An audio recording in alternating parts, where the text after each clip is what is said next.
नमस्कार news at 9 मु भवानी आपण सहित प्रथम हेडलाइंस। दशम बोर्ड पर बातिल है सीबीएसई द्वादश परीक्षा कोरोना स्थिति को देखि प्रधानमंत्री समीक्षा पर घोषणा। आग्रही छात्र छात्री विकल्प व्यवस्था चाहिए स्थिति स्वाभाविक होगा दे पारे एग्जाम। ओडिशार प्रथम थर पर कोरोना रोगी आरंभ है एंटीबॉडी कॉकटेल थेरापी। भुवनेश्वर एक घरोई हस्पिटाल में कॉकटेल नेले 82 वर्षीय वृद्धा।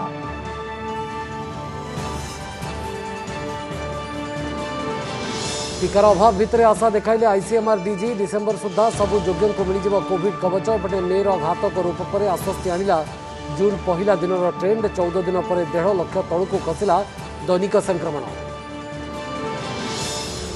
बहु आडंबर लघुक्रिया नियम कोहल सत्वे बिडिंग को आसुना टीका कंपनी ग्लोबल टेंडर फेल मरुवा देखि पुणी बदलिला नियम। एणिकी बिना डीसीजीआई मंजूर में टेंडर में भाग नहीं पारे कंपनी। बसिले विरोधी।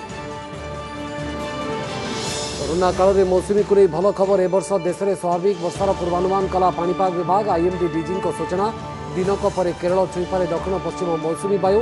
10-12 दिन भितर ओडिशा प्रवेश कर संभावना। आईएएस ऑफिसर्स ट्रांजिट हाउस निर्माण पर स्कूल पड़िया को हड़प चक्रांत। भुवनेश्वर कोर्ट का स्टाटस को निर्देश को बीडीए बेखातिर अभियोग। मुख्यमंत्री को गुहारी कले पूर्वतन छात्र एवं अभिभावक महासंघ। लॉकडाउन और सटडाउन में माति साइबर ठक। मासक राज्य लुटिले 1,40,00,000। असतर्क व्यक्ति केवल भुवनेश्वर चून लगाइले 70,78,000 यूपीआई क्रेडिट और डेबिट कार्ड सहित कॉल माध्यम लुटुंट टंका।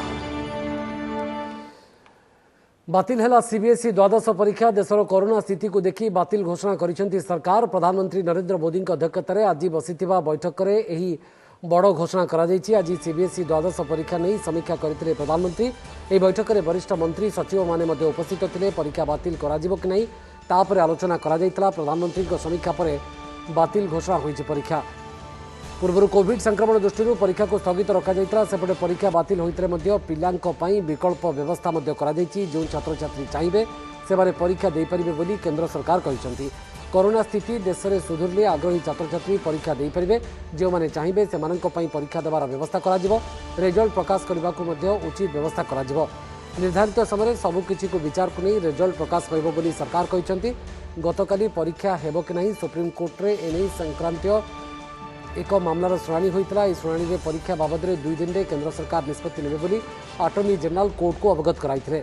सीबीएसई और आईसीएसई बोर्डर द्वादश परीक्षा रद्द करने को सुप्रीम कोर्ट आईनजीवी ममता शर्मा आवेदन करथिले। आईनजीवी सहित प्राय 700 अभिभावक मध्य परीक्षा रद्द करने को सुप्रीम कोर्ट को द्वारस्थ होइथिले।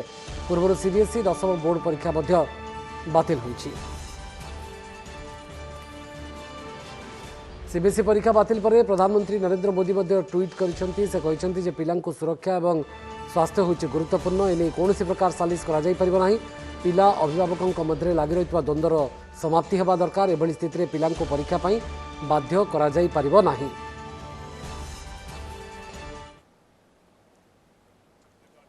केंद्र मंत्री धर्मेंद्र प्रधान ए निष्पत्ति को स्वागत करिसेंती।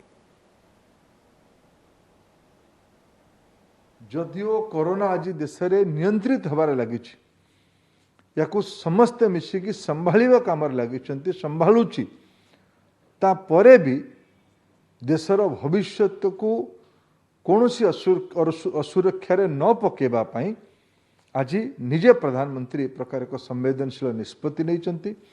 मु भावुची यह एक समय उपयोगी निष्पत्ति बहुत आवश्यकता थिला। या द्वारा सीबीएसई ततुल्य अन्यान्य केंद्रीय बोर्ड गुड़िक तथा अनेक राज्य ये मॉडल को ग्रहण करने अपेक्षा करथिले। गोटे दिशा मिला। सीबीएसई द्वादश परीक्षा बातिल होगा पर छात्र छात्री मध्य मिश्र प्रतिक्रिया देखा देछि। आसंतु शुणिबा किछि छात्र छात्री बाबद कौन प्रतिक्रिया दउछंती।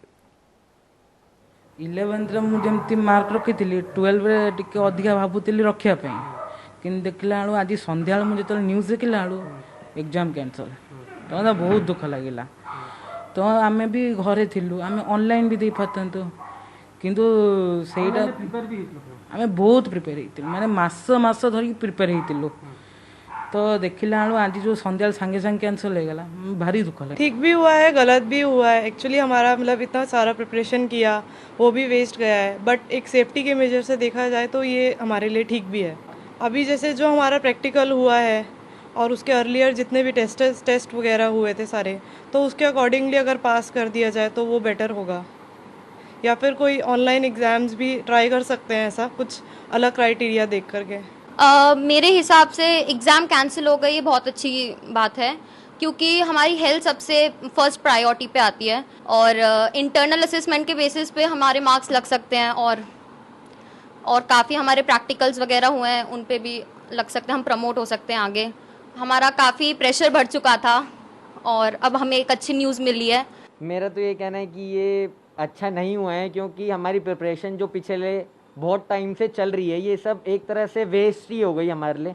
तो मेरा तो ये कहना है कि एक अच्छा प्रॉपर क्राइटेरिया नहीं मिल पाएगा, क्योंकि इंटरनल बेसिस पे मेरे को लगता है कि मार्किंग थोड़ी ऊपर नीचे हो सकती है किसी स्टूडेंट की, पर एक परफॉर्मेंस के बेसिस पे हो जाता तो बहुत अच्छा रहता। सेपटे शिक्षाविद कहते बुझी विचारी एही निष्पत्ति होईछि, तेबे परीक्षार कौनसी विकल्प सबु छात्र छात्री को संतुष्ट करि परिबो नाही। जो माने शासन दायित्व अच्छी, जो माने सब कथा बुझुछंती, जो मान को सब जणा अछि, से माने निष्पत्ति लेछंती, से माने निश्चित भाव उपलब्ध करछंती जे परीक्षा हवा संभव नुहे, नले निष्पत्ति नहीं नथांते। परीक्षा बंद करी आपण जे कोनसी उपाय रिजल्ट बाहर करंतु ताहा समस्त छात्र छात्री को संतुष्ट करिवो नाही। निश्चित भाव में किछि पिलांका असंतोष रहिवो एवं गोटे ये भल रैशनल वे रे उपाय रे केते परीक्षा फल निर्णय करा जाई परिबो नाही, तेणु परीक्षा विकल्प आदौ किछि नाही। परवर्ती खबर अपन नजर पकेबा। ओडिशा रे आरंभ होला एंटीबॉडी कॉकटेल थेरापी। भुवनेश्वर एक घरोई हस्पिटाल रे चिकित्साधीन जड़े 82 वर्षर वयस्क कोविड रोगी को प्रथम करी एही चिकित्सा प्रदान करा जायछि। गत मे मासरे एही चिकित्सा को भारत रे अनुमति मिलिथिला। गत वर्ष अमेरिकार पूर्वतन राष्ट्रपति डोनाल्ड ट्रम्प कोरोना रे आक्रांत होइतबा समय तांको मध्य एही थेरापी दिया जायथिला। एही एंटीबॉडी कॉकटेल मुख्यतः एक इंजेक्शन जहाँकि क्यासिरिभावम एवं आईडेविमैब सम्मिश्रण रे प्रस्तुत करा जायछि। अमेरिका एवं यूरोप रे चिकित्सा पद्धतिर बहुल व्यवहार करा जाउछि। 12 वर्ष अधिक बयसर जेके ही कोविड संक्रमित होबार 7 रु 8 दिन मध्य एंटीबॉडी चिकित्सा करागले 70 रु 80% रोगी को हस्पिटाल जावाको पड़िबो नाही बोली परीक्षण स्पष्ट होइतबा डाक्टर सूचना देथिले। एंटीबॉडी कॉकटेल रोग विरुद्ध रे लढुतबा एक प्रोटीन जहाको कृत्रिम उपाय रे लैबोरेटरी रे प्रस्तुत करा जायथाय। देशर अनेक स्थान सहित भुवनेश्वर अपोलो हस्पिटाल रे आरंभ होइतबा चिकित्सा आगो को बहु जीवन बंचाइबा नै आशा मध्य करा जाउछि। डिसेम्बर सुधा देशर समस्त योग्य व्यक्ति को मिल कोविड कवच। कोरोना कोप भितर आज यही आशा देखाई आईसीएमआर डीजी। अन्यपक्षे टीका नियम में कौन परिवर्तन हो न केन्द्र स्वास्थ्य मंत्रणालय स्पष्ट करथिबा बेले टीका मिश्रण कर को परामर्श देछि।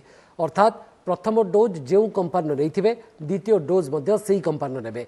ए सबु भितरे घातक मे रे प्राय 1,20,000 जीवन नेवा परे दीर्घ 54 दिन पर 1.5 लाख तलू खसीथिबा दैनिक संक्रमण जून प्रथम दिन तथ्य देखाई आशार किरण।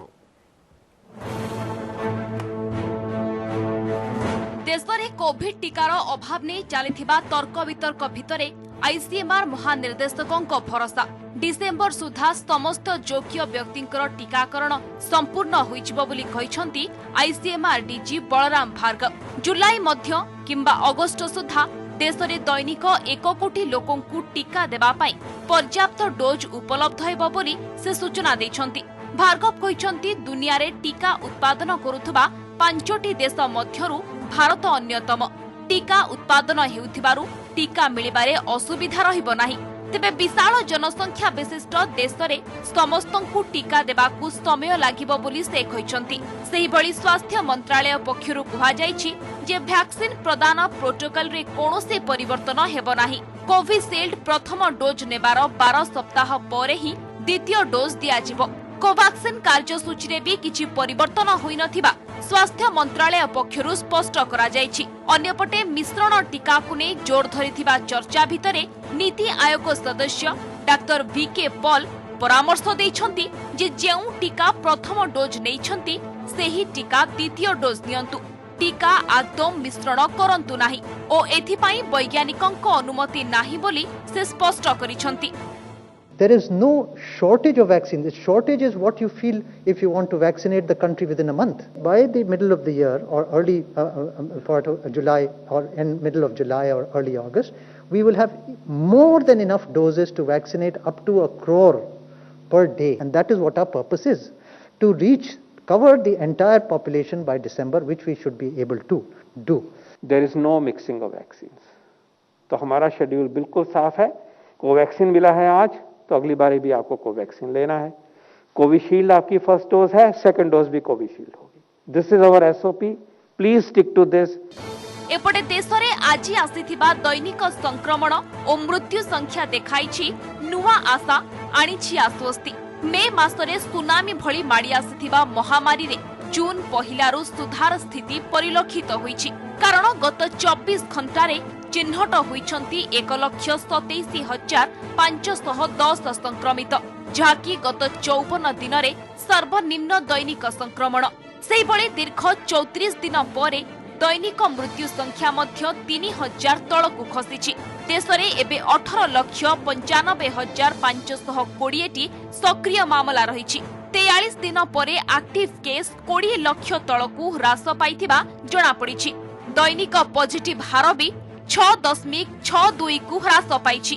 अन्यपटे नुआ आक्रांतक तुलन में अधिक संख्यक व्यक्ति सुस्थ हेबा ट्रेंड लगातार 19 दिन पई जारी रहिछि. एजाए मोट 2,59,40,40,000 सुस्थ हेबा सह आरोग्य हार 92.09 रे पहुंचिछि. ए सबु तथ्य सुझाउछि लॉकडाउन शटडाउन रो प्रभाव केते दूर पड़िछि. घातक मे रे देश में 90 लक्षरू अधिक पॉजिटिव मामला चिन्हट होइथिला. कोरोना काल ठारू मासिक संक्रमण रे एहा ए पर्यंत विश्व रे जे कोनोसी देश रे सर्वाधिक. गत एप्रिल रे देखा देथिबा संक्रमितक संख्या ठारू एहा 30% अधिक थिला. सेहि भली मे रे मृत्यु संख्या भी थिला पाखापाखी 1,20,000, जहां एप्रिल तुलना रे 2.5 गुणा अधिक. जहां 3 मई के समय में देश में टोटल रिकवरीज वर अराउंड 81.7%, वह बढ़ते बढ़ते अब 92% हो गई है. 55 दिनों में हमने देखा है कि एक बहुत ही पॉजिटिव ट्रेंड देश में नोट किया गया है कि देश में 30 स्टेट और यूनियन टेरिटरीज ऐसी हैं जहां पर कि पिछले एक हफ्ते से कंटिन्यूड बेसिस पर एक्टिव केसेस में डिक्लाइन भी नोट किया जा रहा है, जो कि एक पॉजिटिव ट्रेंड है. Bureau report OTV. कोरोना टीकार ग्लोबल टेंडर को झटका लगी. राज्य सरकार आह्वान करथिबा ग्लोबल टेंडर पर शेष में आग्रह देखाइले नहीं टीका कंपनी. केंद्र स्वास्थ्य मंत्री को राज्य स्वास्थ्य मंत्री लिखिथिबा चिठी यह सूचना मिली. एपरिक टेंडर शर्त में कोहल होते सेरम एवं भारत बायोटेक प्री बिडिंग को आसिले नहीं. तेणु अन्य उपाय न पाई केंद्र कोर्ट को बॉल फिंगी राज्य. तेबे ग्लोबल टेंडर को नहीं आगु खोद शासक दल सांसद भर्तृहरि महताब प्रश्न उठाई बेले एबे सरकार को घेरी विरोधी बीजेपी एवं कांग्रेस. कोविड टीकाकरण रे पुणी होई पारे समस्या. 18 रु 44 वर्ष भितर 2 कोटी नागरिकों को मागणा टीकाकरण रे होई पारे विलंब. कारण राज्य सरकार का ग्लोबल टेंडर को लगी सख्त झटका. टेंडर प्रक्रिया रे शामिल हेबाकू आग्रह देखलेनी टीका कंपनी. केंद्र स्वास्थ्य मंत्री को राज्य स्वास्थ्य मंत्री लिखिथिबा चिठी मिलुछि एई स्पष्ट सूचना. एथिरे उल्लेख अछि टीका कंपनी माने टेंडर रे अंशग्रहण करबाकू चाहू नाहंते. एपरिकी प्री बिडिंग मीटिंग को भी आसी नाहंती सेरम और भारत बायोटेक. तेबे कंपनी माने केंद्र सरकार का सह डील करबाकू चाहूछथि बोली नव चिठी रे उल्लेख करछथि. तेणु टीका को नहीं राज्य अकल रे पड़िबा परे अन्य कोनोसी बाट न पाई केंद्र कोर्ट को बॉल फिंगिछि. तेबे पूर्वरु खोद शासक दलर सांसद भर्तृहरि महताब मध्य ग्लोबल टेंडर को नहीं प्रश्न उठाइथिले. खबर कागज रे निज निबंध रे भर्तृहरि लिखिथिले विदेशी कंपनी माने सीधासलख राज्य को टीका बिक्री करि परिबेनी, केवल केंद्र को देई परिबे. एहा कोन राज्य सरकार चलाउथिबा पंडित माने जानि नथिले बोली प्रश्न करथिले भर्तृहरि. आउ एबे ग्लोबल टेंडर फेल मारिथिबा स्पष्ट हेबा परे राज्य सरकार को कड़ा समालोचना करिसेंती बीजेपी और कांग्रेस. तेबे ए नै बीजेडी रो प्रतिक्रिया मिल पारि नाही. केंद्र एवं राज्य सरकार भितर समन्वय अभाव जो एभली परिस्थिति सृष्टि होची. केंद्र एपर टीका दे पारने, राज्य टीका किनी पारने. कंपनी माने ए प्रक्रिया रे भाग न नाहंती.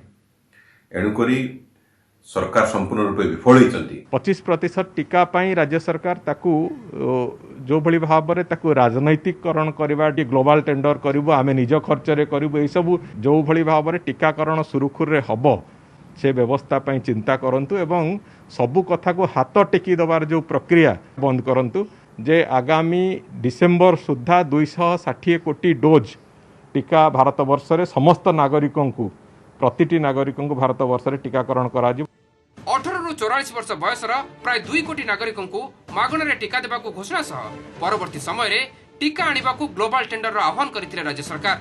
हेले कंपनी मानकठु मतामत नेबा परे टेंडर नियम रे कोहळ करथिले, शर्त रे परिवर्तन करथिले।